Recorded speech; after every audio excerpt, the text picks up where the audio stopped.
आज हम इस वीडियो में पार्ट बी का chapter 1 challenge of nation building discuss करेंगे। तो चैलेंज ऑफ नेशन बिल्डिंग जैसे कि नाम से ही पता है कि नेशन बिल्डिंग को बनाना ही एक सबसे बड़ा चैलेंज था। ये चैलेंज यानी नेशन को यूनाइट करना, नेशन के अंदर जो भी डाइवर्सिटी है, जो भी प्रॉब्लम्स है, उनको सॉर्ट आउट करके एक नेशन को क्रिएट करना जिसमें सब कोऑर्डिनेशन और यूनिटी से रह सके।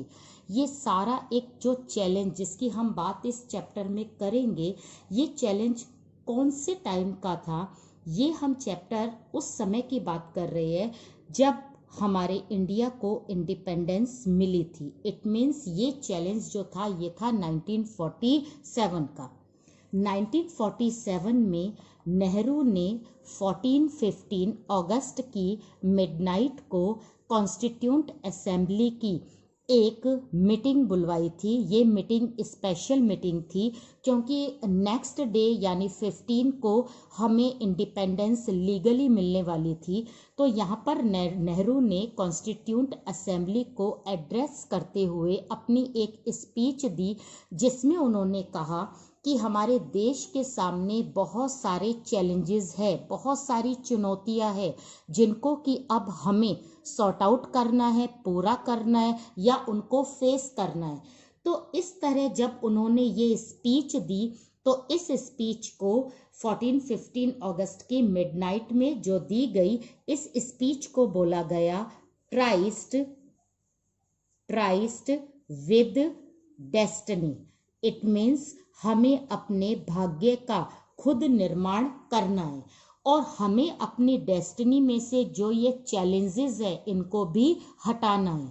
अब हम आते हैं अपने चैप्टर पर जो हमारा फर्स्ट चैलेंज पूरा डिस्कस करेगा। यहाँ पर इस बात को ब्रीफली बताया गया है कि 1947 में जो भी उस समय पॉलिटिकल पार्टीज थी और जो भी उस समय लीडर्स थे, उनके सामने देश को आगे चलाने के लिए सबसे बड़ी जो चुनौतियां थी, जो चैलेंजेस थे, वो 3 थे। अब ये 3 चैलेंजेस कौन कौन से थे? पहला था इसमें नेशन बिल्डिंग का। नेशन बिल्डिंग मीन्स नेशन को बिल्ड करने का मतलब डाइवर्सिटी को मेंटेन करना, डाइवर्सिटी को अकोमोडेट करना, सारे जितनी भी कास्ट है, रिलीजन है, इनके बीच में यूनिटी लाना, कोऑर्डिनेशन रखना ताकि सारे लोग एक साथ रह सके। क्योंकि आपको पता है इंडिया में सबसे ज़्यादा कास्ट और रिलीजन वाले लोग रहते थे, तो उन लोगों के अंदर एक फीलिंग्स को क्रिएट करके नेशन को बनाने की सबसे बड़ी प्रॉब्लम या चैलेंज था। दूसरा चैलेंज यहाँ पर था सेटअप ऑफ डेमोक्रेसी। डेमोक्रेसी का जो प्रिंसिपल था वो इंडिया ने 1947 में ही एक्सेप्ट कर लिया था, अडॉप्ट कर लिया था। यहाँ पर वर्ल्ड के और भी बहुत से कंट्री थे जो 1947 के नियर अबाउट जो थे वो फ्री हुए थे, यानी उन्हें भी फ्रीडम मिली थी। इसमें अफ्रीका कॉन्टिनेंट के भी बहुत सारे कंट्री थे, लेकिन वो डेमोक्रेसी से बहुत डरे हुए थे। वर्ल्ड के और भी कंट्रीज थे, उन्हें भी बहुत डर लग रहा था कि हम डेमोक्रेसी को यूज नहीं करेंगे। और डेमोक्रेसी का जो ये प्रिंसिपल था ये बिल्कुल नया था और इसको जनता के सामने रिप्रेजेंट करना, जनता को फेमिलियर बनाना और जनता का क्या रिएक्शन आएगा, किस तरह से वो डेमोक्रेसी को मतलब समझ पाएंगे या नहीं समझ पाएंगे, सबसे बड़ा डर उस समय पूरे वर्ल्ड के कंट्रीज के लीडर्स को था। इसके बाद भी हमारी इंडिया के लीडर्स ने, हमारी इंडिया की गवर्नमेंट ने डेमोक्रेसी के प्रिंसिपल को फॉलो किया और अब उनके सामने ये दूसरा चैलेंज था कि अब डेमोक्रेसी को आगे इम्प्लीमेंट करने के लिए जो इलेक्शन प्रोवाइड होंगे, जो गवर्नमेंट बनेगी, लोगों को लिटरेट करना, उनको यूनिवर्सल सफरेज के बारे में बताना, कॉन्स्टिट्यूएंसी बनाना, इलेक्टोरल रोल्स बनाना, ये सब कुछ किससे रिलेटेड थे? डेमोक्रेसी से। तो ये सारी चीज़ें किस तरह से होंगी, कैसे होंगी, सिस्टम कैसे चलेगा, ये भी उस समय के लीडर्स की सबसे बड़ी चुनौती थी जो उनको फेस करनी थी। तो ये है सेकंड चैलेंज। अब हम तीसरे चैलेंज की तरफ चलते हैं। तीसरा जो चैलेंज है वो ज़्यादातर सारे कंट्री के लिए ही रहता है, ये हमेशा ही फुलफिल करना होता है, चाहे इसमें आपने अपना अचीव कर लिया हो या ना कर लिया हो, तो भी आपको इकोनॉमिक डेवलपमेंट करना तो होगा। तो यहाँ पर इंडिया के सामने तीसरा और मेजर चैलेंज ये था कि इंडिया की जीडीपी कैसे बढ़ाई जाए, इंडिया की अर्निंग, इंडिया का इकोनॉमिक स्टेटस जो बिल्कुल डाउन हो गया था। ब्रिटिशर्स यहाँ से बहुत सारा ट्रेजरी लेकर चले गए थे, इंडिया बिल्कुल वीक हो गया था। तो अब कौन सी प्लानिंग वो करे ताकि इंडिया का लगातार डेवलपमेंट हो, ग्रोथ हो और उसकी जीडीपी है वो लगातार इंक्रीज होती जाए। तो इस तरह से 1947 में जब नेहरू ने ट्राइस्ट विद डेस्टिनी नाम से अपनी स्पीच कॉन्स्टिट्यूंट असेंबली में दी, तो वहां पर उन्होंने इन तीन चुनौतियों को यानी तीन चैलेंजेस को डिस्कस किया था।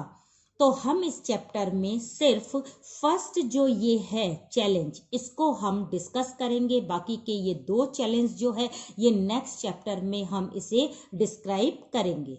तो यहाँ पर हमारा फोकस कौन से चैलेंज या चुनौती पर रहेगा, वो है नेशन बिल्डिंग। नेशन को बिल्ड करने में जो भी प्रॉब्लम्स हमारे लीडर्स ने फेस की थी उनमें हम बात करते हैं। सबसे पहली जो प्रॉब्लम है वो है यहाँ पर प्रिंसली स्टेट्स। ठीक है, एक नेशन को यूनाइट करने में सबसे बड़ी प्रॉब्लम कौन सी थी? प्रिंसली स्टेट्स की। दूसरी प्रॉब्लम कौन सी थी? पार्टीशन की।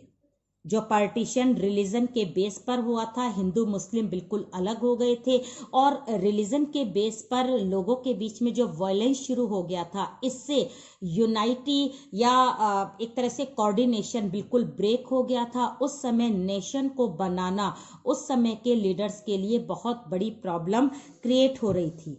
और तीसरी इसमें प्रॉब्लम आएगा लिंग्विस्टिक स्टेट। लिंग्विस्टिक स्टेट इसका मतलब है कि स्टेट को लैंग्वेज के बेस पर सेटल्ड करना या फिर बनाना, रीऑर्गेनाइज करना। तो ये जो तीन प्रॉब्लम थी, अगर ये तीनों प्रॉब्लम सॉर्ट आउट हो जाती तो हमारे देश की पहला चैलेंज जो था वो अपने आप क्या हो जाता? सॉल्व हो जाता।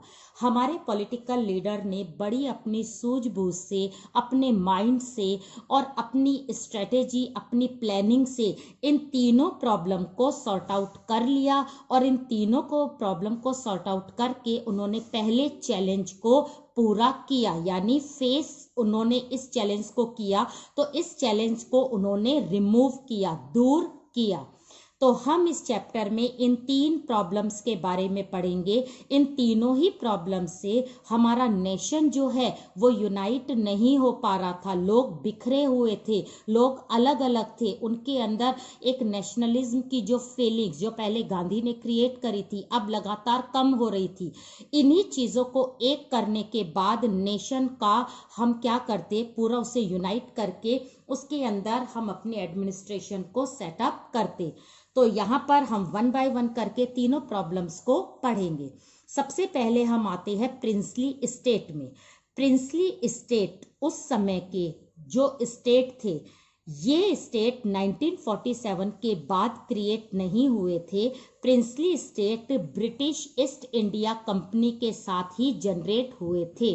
ब्रिटिश के समय यानी ब्रिटिशर्स जो थे उन्होंने इंडिया के एडमिनिस्ट्रेशन को चलाने के लिए दो तरह के स्टेट को बनाया था। यहाँ पर दो तरह के जो स्टेट थे वो एक था ब्रिटिश स्टेट और दूसरे जो स्टेट थे वो थे प्रिंसली स्टेट्स। ओके, अब यहाँ पर जो ब्रिटिशर्स अपना वर्क करते थे, एडमिनिस्ट्रेशन करते थे, वो किस तरह से करते थे? ब्रिटिश स्टेट यानी जो प्रोविंसेस थे, जो पार्ट थे इंडिया के, उन पर डायरेक्ट कंट्रोल ब्रिटिशर्स का रहता था। यहाँ पर अंग्रेज जो थे वो स्टेट की पॉपुलेशन, स्टेट के हर एक एडमिनिस्ट्रेशन को सीधे संभालते थे।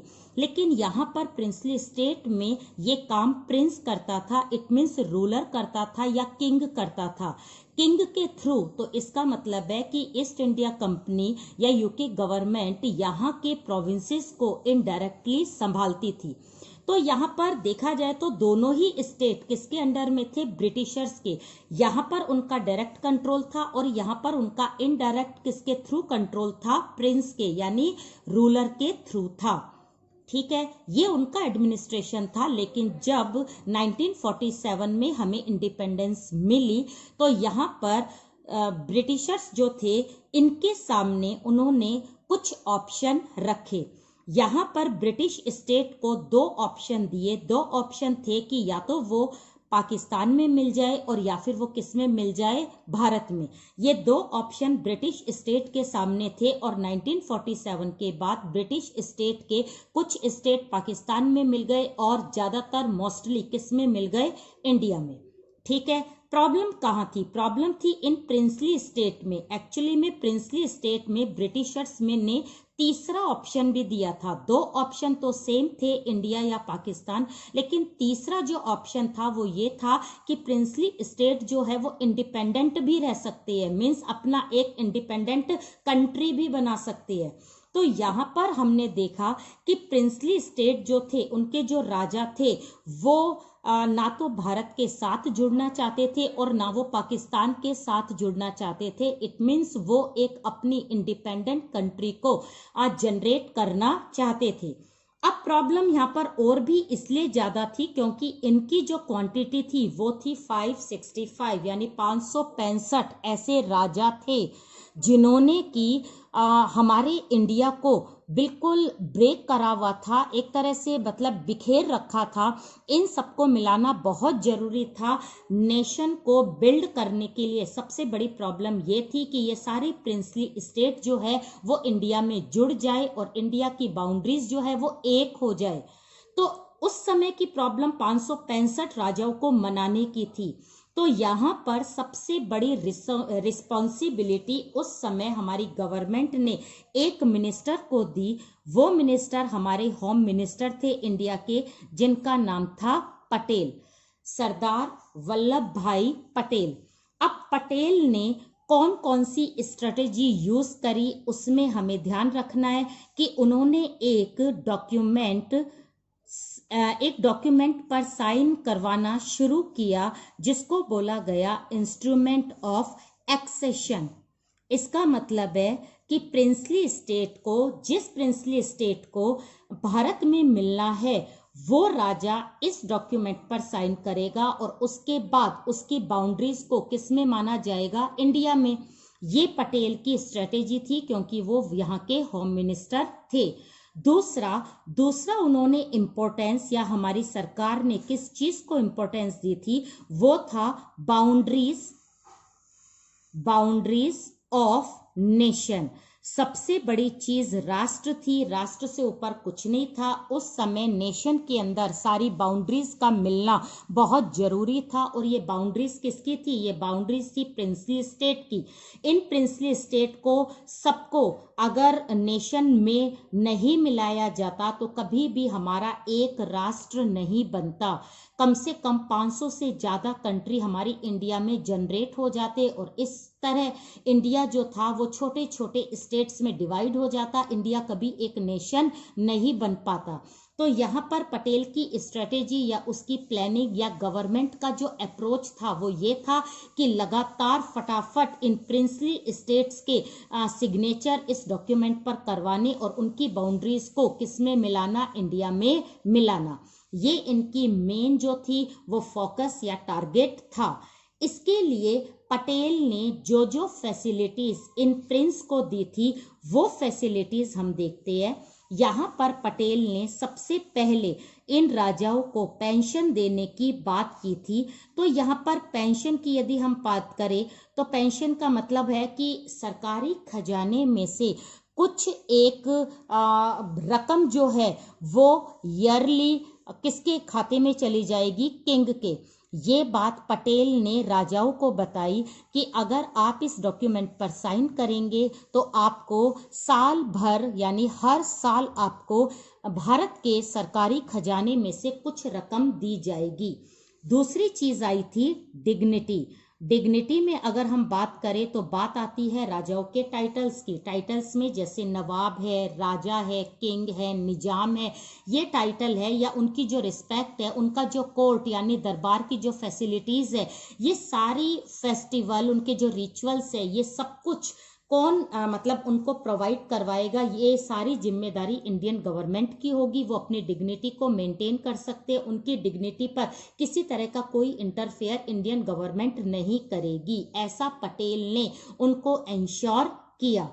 नेक्स्ट आता है राइट्स। अपनी ही टेरिटरी में यानी अपने स्टेट्स में वो हर तरह के राइट उनके पास हर तरह के राइट्स होंगे। किनके पास, किंग के पास। यहाँ पर राइट से मतलब है कि वो अपनी बाउंड्रीज में किसी तरह का कोई निर्णय यानी डिसीजन ले सकते हैं। ये डिसीजन उनकी बाउंड्रीज में इम्प्लीमेंट होगा। राजा बिल्कुल फ्री है कि वो अपनी पॉपुलेशन के ऊपर या अपने जो भी उनका एडमिनिस्ट्रेशन है उसको चलाने के लिए वो किसी तरह के डिसीजन ले या लॉज वगैरह बनाए। इसके बाद नेक्स्ट आता है वो है टैक्सेस। अगर हम टैक्सेस की बात करें तो काम इससे ही चलता है, इकोनॉमिक पावर होती है ये। तो ये इकोनॉमिक पावर भी पटेल ने राजाओं को ही दी कि अपने स्टेट्स के अंदर प्रॉपर्टीज पर टैक्स लगाना और अपने इकोनॉमिक स्टेटस को इंक्रीज करने की जिम्मेदारी भी सिर्फ राजा की ही रहेगी। इसमें इंडियन गवर्नमेंट कोई इंटरफेयर नहीं करेगी।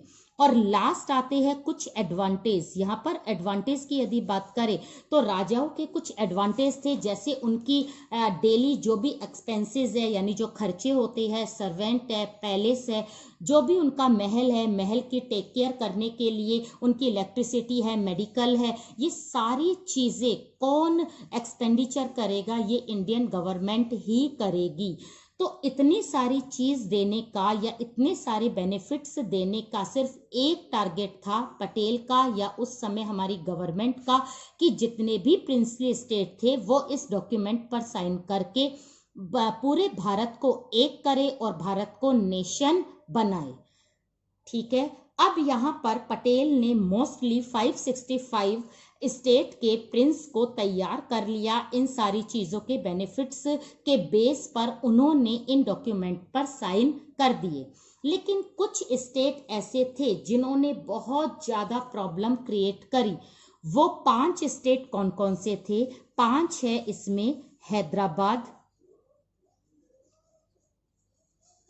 हैदराबाद, दूसरा था मणिपुर, तीसरा था जम्मू एंड कश्मीर, फोर्थ था जूनागढ़, ये जूनागढ़ गुजरात में था, और लास्ट था त्रावणकोर जो आज का चेन्नई है। तो ये 5 ऐसे प्रिंस थे या ऐसे राजा थे जिनकी रियासत जो थी वो इंडिया में मिलने को तैयार नहीं थी। इतने बेनिफिट्स देने के बाद भी ये लोग इनके साथ मिलने को तैयार नहीं थे। ये चाहते थे कि हम सब अपना इंडिपेंडेंट कंट्री बनाएंगे, और अगर इनका इंडिपेंडेंट कंट्री बनता तो कभी भी इंडिया एक नेशन नहीं बन पाता, ये एक सपना रह जाता। तो यहाँ पर आपकी एनसीईआरटी में सिर्फ आपको 3 स्टोरी लर्न करनी है, वो है हैदराबाद, मणिपुर और जम्मू एंड कश्मीर। सबसे पहले हम लेते हैं हैदराबाद को। एक्चुअली में हैदराबाद उस समय की बहुत बड़ी रियासत थी, यानी बहुत बड़ा स्टेट था जो आज के कर्नाटका और महाराष्ट्र को मिलाकर बना हुआ था।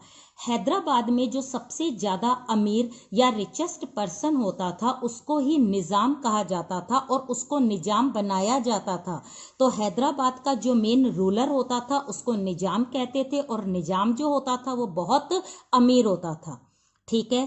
अब हम यहाँ पर बात करते हैं कि हैदराबाद के निजाम ने पटेल के साथ एक एग्रीमेंट पर साइन 1947 में ही कर लिए थे, लेकिन यहाँ पर इस पर जब साइन किए थे तो उन्होंने कहा था कि हमारी जो इंटरनल एडमिनिस्ट्रेशन है हैदराबाद का, उसमें किसी तरह का इंटरफेयर इंडियन गवर्नमेंट का नहीं होना चाहिए।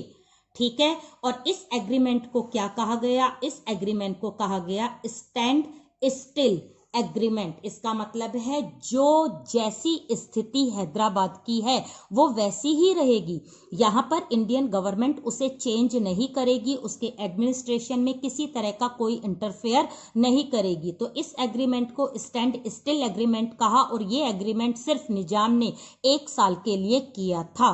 तो 1 साल तक ही हैदराबाद किसका पार्ट रहेगा? इंडिया का। यहाँ पर पटेल ने उनको साइन करवा दिए थे और लगातार वो उनसे बातचीत कर रहे थे कि भी वो तैयार हो जाए कि पूरे लाइफ टाइम के लिए वो इंडिया से जुड़ जाए।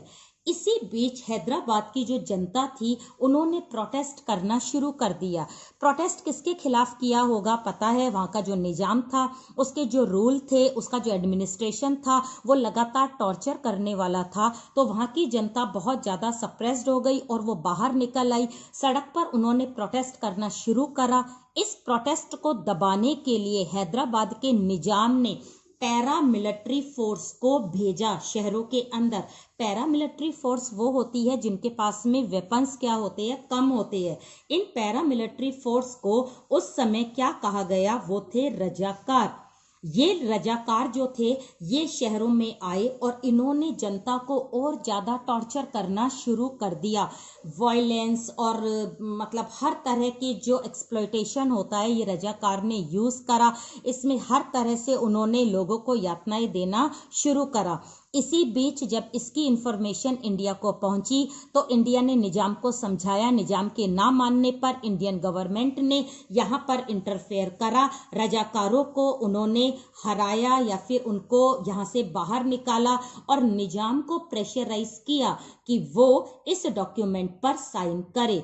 हैदराबाद के निजाम को जब बहुत ज्यादा प्रेशर मिला और हमारी इंडियन गवर्नमेंट ने उनके स्टेट को बिल्कुल सील करके उस पर अपना कंट्रोल कर लिया, तो फाइनली हैदराबाद के निजाम ने 1948 में इस डॉक्यूमेंट पर साइन करके हैदराबाद को इंडिया में मिला लिया गया।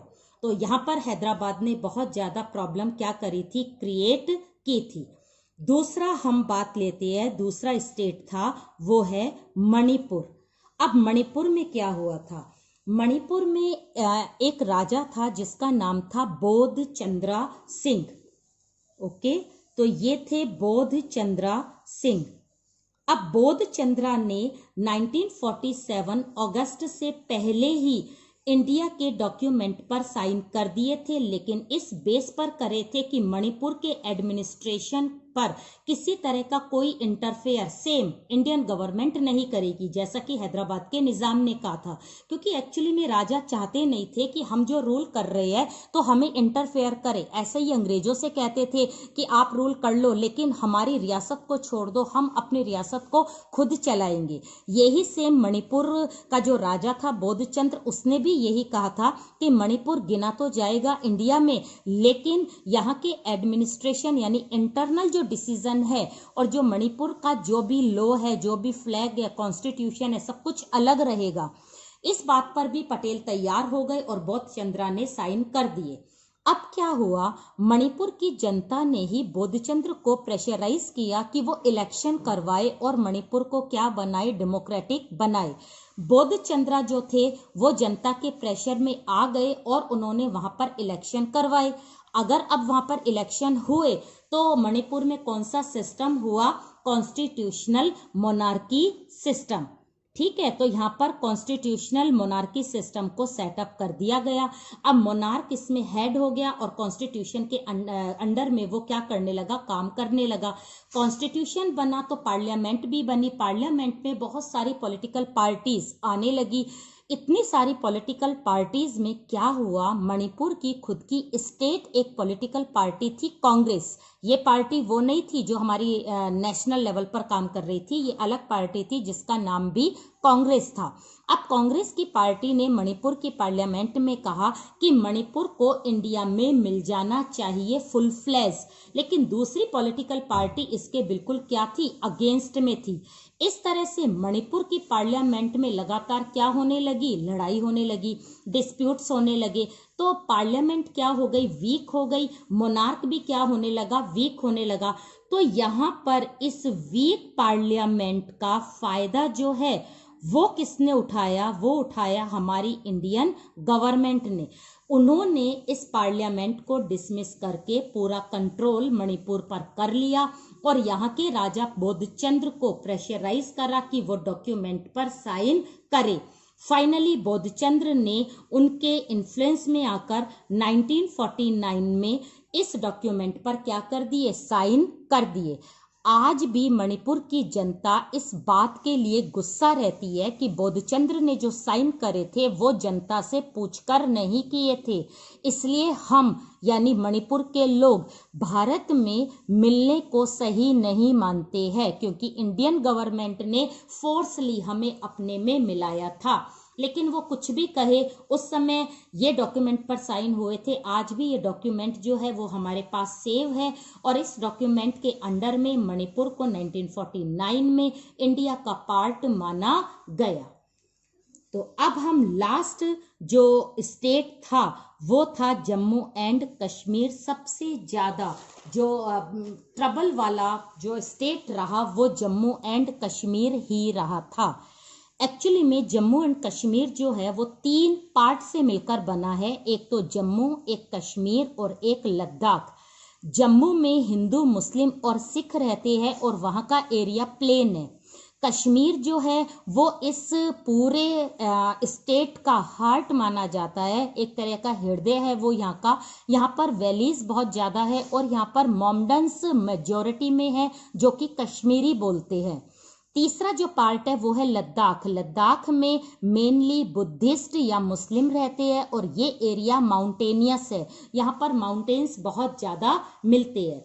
तो इस तरह से यहाँ पर एक तो जम्मू है, एक कश्मीर है और एक लद्दाख है। इन 3 पार्ट से मिलकर जम्मू कश्मीर बना था।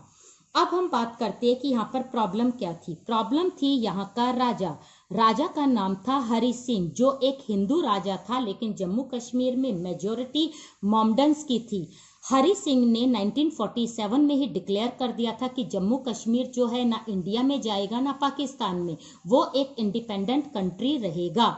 यहाँ पर जम्मू कश्मीर में काफ़ी सारे लोग लगातार प्रोटेस्ट कर रहे थे कि जम्मू कश्मीर में मोनार्की सिस्टम को हटाया जाए। और इस मूवमेंट की लीडरशिप जिसने करी थी वो थे शेख अब्दुल्ला। शेख अब्दुल्ला जो थे वो लगातार इस बात को कहते थे कि जम्मू कश्मीर में मोनार्की सिस्टम को हटाया जाए। तो यहाँ पर लगातार जब इनके प्रोटेस्ट के कारण जब ये प्रोटेस्ट बहुत ज़्यादा हो गया, इसके बाद भी हरि सिंह को नहीं लगा कि उसे जम्मू कश्मीर को इंडिया में मिला देना चाहिए। तो यहाँ पर उसी समय पाकिस्तान ने 1947 अक्टूबर में अपने कुछ आतंकवादी यानी हम बोलते हैं ना घुसपैठिए, जिन्हें हम इन्फिल्ट्रेटर्स बोलते हैं, उन्हें यहाँ पर भेजा। कहाँ पर? जम्मू एंड कश्मीर में। हरि सिंह ने जब इस सिचुएशन को देखा तो वो डर गया। अब जम्मू कश्मीर के राजा हरि सिंह ने इंडियन गवर्नमेंट को अप्रोच करा कि वो हमें बचाए। यहाँ पर पटेल ने उनके सामने एक कंडीशन रख दी कि अगर आप डॉक्यूमेंट पर साइन करोगे तभी पाकिस्तान के इस अटैक से हम जम्मू कश्मीर को बचाएंगे। हरि सिंह ने भी कह दिया कि मैं इस डॉक्यूमेंट पर साइन कर दूंगा, लेकिन जम्मू कश्मीर जो है उसका जो स्टेटस है वो बिल्कुल अलग रहेगा और जब यहाँ पर पीस हो जाएगी उसके बाद यहाँ पर क्या होगा, रेफरेंडम होगा। रेफरेंडम का मतलब है जनता से वर्बली पूछा जाएगा कि यहाँ के लोग कहाँ पर मिलना चाहते हैं, इंडिया या पाकिस्तान में, तब जाकर मैं यहाँ पर साइन करूँगा। तो इस सिचुएशन को या इस स्टेटस को पटेल ने हाँ कर दी और हरि सिंह ने इस पर साइन कर दिए। इंडियन गवर्नमेंट ने 1947 में जो अटैक पाकिस्तान की तरफ से हुआ था उसको उन्होंने फेल करा, जम्मू कश्मीर को एक तरह से फ्री करा और हरि सिंह का वो जो रेफरेंडम वाला और वो जो स्पेशल स्टेटस वाला उन्होंने क्लॉज मान लिया। इसके बाद हरि सिंह हट गए, जम्मू कश्मीर में इलेक्शन हुए, इलेक्शन के बाद जो फर्स्ट वहां के सीएम बने, लेकिन ध्यान रखना उस समय जम्मू कश्मीर के सीएम को क्या बोलते थे, पीएम, यानी जम्मू कश्मीर के जो प्रधानमंत्री पहले बने वो बने शेख अब्दुल्ला। ठीक है, तो 1947 में शेख अब्दुल्ला क्या बन गए, वहां के प्रधानमंत्री बन गए। लेकिन नेहरू से कुछ अनबन हो गई, इसलिए उनको अरेस्ट कर दिया गया और उस समय जम्मू कश्मीर का पूरा एडमिनिस्ट्रेशन किसने संभाला, वो संभाला कांग्रेस ने। इसके बाद नेहरू की डेथ हो गई, फिर इंदिरा गांधी आई। इंदिरा गांधी ने शेख अब्दुल्ला को वापस बाहर निकाला जेल से और उसको जम्मू कश्मीर का फिर से क्या बना दिया, सीएम। उस समय बाद में उसका नाम क्या हो गया था, सीएम, यानी मुख्यमंत्री ही पोस्ट हो गई थी। तो फिर नेक्स्ट वापस शेख अब्दुल्ला जम्मू कश्मीर के मुख्यमंत्री बने। उसके बाद शेख अब्दुल्ला की डेथ हो गई, तो नेक्स्ट जो प्रधानमंत्री बना वो था फारूक अब्दुल्ला। ठीक है, फारूक अब्दुल्ला जो था वो 1982 में यहाँ के क्या बने, प्रधानमंत्री नहीं, मुख्यमंत्री बने। उस समय इंदिरा गांधी ही थी, लेकिन कुछ टाइम बाद फारूक अब्दुल्ला की इंदिरा गांधी से कुछ अनबन हो गई, तो फारूक अब्दुल्ला को डिसमिस कर दिया गया। डिसमिस करने के बाद इंदिरा गांधी की तो डेथ हो गई। उसके बाद राजीव गांधी आए, राजीव गांधी के साथ इनके संबंध सही थे, तो फारूक अब्दुल्ला को वापस से यहाँ का क्या बनाया गया, सीएम बनाया गया। तो इस तरह से आपने देखा जम्मू एंड कश्मीर में एक पॉलिटिक्स चल रही थी और ये पॉलिटिक्स सेंट्रल गवर्नमेंट कर रही थी, तो यहाँ की जनता लगातार अपसेट हो गई। उनको लगा जम्मू कश्मीर में इतना इंटरफेयर क्यों, सेंट्रल गवर्नमेंट जैसे चाहे वैसे जम्मू एंड कश्मीर को चला रही है, ये बात सही नहीं है। तो उन्होंने वहां पर प्रोटेस्ट करना शुरू कर दिया, बहुत ज्यादा प्रोटेस्ट हुआ। इसी बीच 2000 में कांग्रेस ने पीडीपी, वहां की जो पॉपुलर डेमोक्रेटिक पार्टी है, उसके साथ गठबंधन करा, कोएलिशन करी और 2000 में जम्मू कश्मीर में सरकार बनाई। ठीक है, उसके बाद 2014 में बीजेपी ने पीडीपी के साथ गठबंधन करा और जम्मू कश्मीर में सरकार बनाई। लेकिन आज अगर हम इसकी बात करें जम्मू एंड कश्मीर की, तो जम्मू कश्मीर का जो स्टेटस है वो बिल्कुल अलग हो गया है। 370 आर्टिकल को रिमूव कर दिया गया है। ये डिसीजन 5 अगस्त 2019 को हुआ था, जिसमें 370 आर्टिकल जिसके अंडर में जम्मू एंड कश्मीर काम कर रहा था, इस 370 आर्टिकल को हटा दिया गया और अब लद्दाख को जम्मू कश्मीर से अलग करके एक यूनियन टेरिटरी बना दिया और जम्मू कश्मीर एक ही है, उसको भी यूनियन टेरिटरी बना दिया। तो अब जम्मू कश्मीर की वो प्रॉब्लम जो उस समय सॉल्व नहीं हुई थी, वो अब जाकर यानी 2019 में सॉल्व हुई। तो इस तरह से हमने देखा कि हमारी पहली जो चैलेंज था उस समय 1947 में, चैलेंज ऑफ नेशन बिल्डिंग, उसकी जो 3 प्रॉब्लम हम डिस्कस कर रहे थे, जिसमें हमने अभी पहली प्रॉब्लम को डिस्कस करा है और ये पहली प्रॉब्लम थी प्रिंसली स्टेट। ये प्रिंसली स्टेट 565 थे, जिनको मिलाने के बाद ही हमारा इंडिया एक नेशन बनता। सारी की सारी रियासतें मिलने को तैयार थी, लेकिन इन 5 रियासतों ने बहुत ज़्यादा प्रॉब्लम क्रिएट करी और इन 5 में भी सबसे ज़्यादा जम्मू कश्मीर की प्रॉब्लम तो पटेल के सामने भी सॉल्व नहीं हुई। और आज वो 2019 में 70 साल बाद जम्मू एंड कश्मीर का जो आर्टिकल है 370, इस 370 आर्टिकल के बेस पर ही जम्मू कश्मीर जो था वो भारत के साथ रहते हुए भी अलग था। क्यों? क्योंकि इसका कॉन्स्टिट्यूशन, इसका फ्लैग, इसकी पार्लियामेंट, इसके लॉज सब कुछ अलग थे। तो यहाँ पर जो इसकी सिटीजनशिप थी वो भी अलग थी। अब Jammu and Kashmir purely full flash India में मिल गया है और ये आर्टिकल रिमूव हो गया है।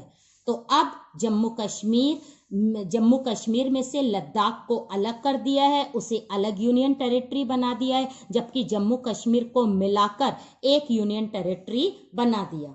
तो अब हमारी यूनियन टेरिटरी इन दोनों के साथ कितनी हो गई है? 8। और हमारे स्टेट कितने हो गए हैं 28। तो ये आपको चीज ध्यान में रखनी है। बाकी ये सारे नोट्स आपको डिस्क्रिप्शन बॉक्स में मिल जाएंगे, उसको चेक करना मत भूलना।